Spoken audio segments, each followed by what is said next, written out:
Conversing is produced and distributed in partnership with Comment Magazine and Fuller Seminary. I'm Mark Labberton. Welcome to Conversing. In between my longer conversations with people who fascinate and inspire and challenge me, I share a short personal reflection, a focused episode that brings you the ideas, stories, questions, ponderings, and perspectives that animate conversing and give voice to the purpose and heart of the show. Thanks for listening with me.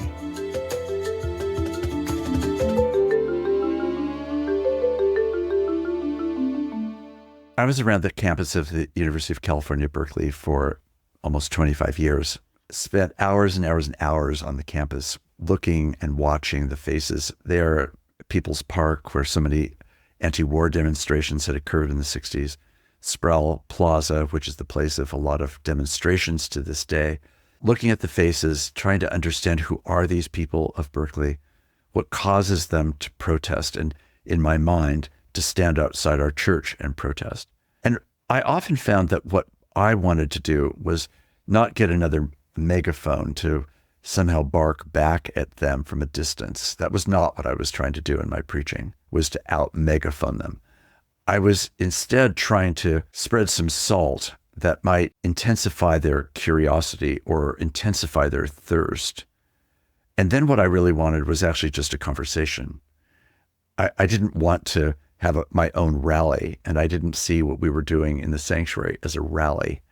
I saw it as a chance to more humbly first listen to God, which is the understanding of what Christian worship actually is, and then to live a life of listening, which I think is central to all of Christian discipleship.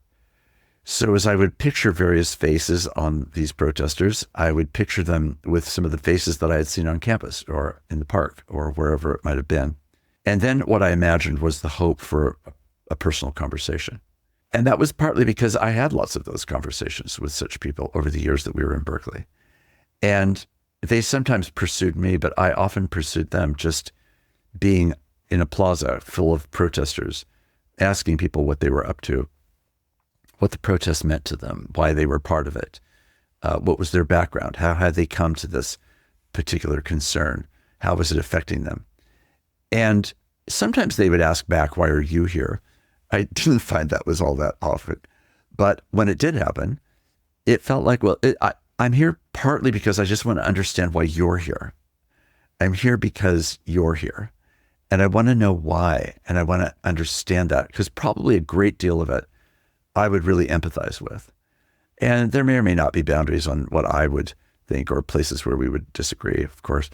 But that was much less interesting to me. It was primarily about what is it that motivates, and how have you come to be motivated in this way? And how does that shape my understanding of the lineup of protesters?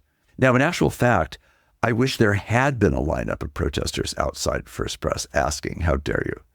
And I was sometimes also aware that I was disappointed that there wasn't a real lineup, nor would there be, because frankly, there would be the presumption of such deep irrelevance that they wouldn't show up to make a protest. And I would often think, why are we not gathering protesters? Why are we not actually having people stand outside the church and protest about our sheer existence or any given thing or claim that we might be making? If we're not doing anything that's really getting people upset, then are we doing anything that really matters? Now, of course, I can argue myself out of that little conundrum, but I don't want to do it for any reason other than its legitimacy, not as a way of blowing a smokescreen about why everybody should just somehow automatically come and just see things the way we did inside the walls of the church.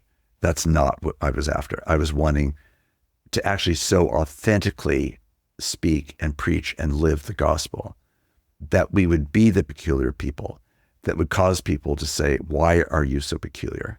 Not just in that sense of church oddness, but in that deeper sense of why are you the peculiar people of unexplained mercy, unexplained forgiveness, unexplained passion for justice, unexplained sensitivity to individuals and to societal, social, and systemic needs.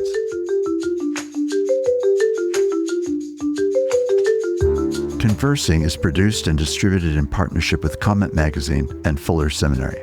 Peter Labberton is our engineer and editor, Evan Rosa is our producer. For more information about Comment Magazine, visit comment.org, where you can subscribe, read the current magazine issue, and browse their archive. Fuller Seminary is an evangelical, multi-denominational graduate institution committed to providing indispensable formational education for diverse Christian leaders everywhere. For information, visit fuller.edu. I'm your host, Mark Labberton. Thanks for listening with me.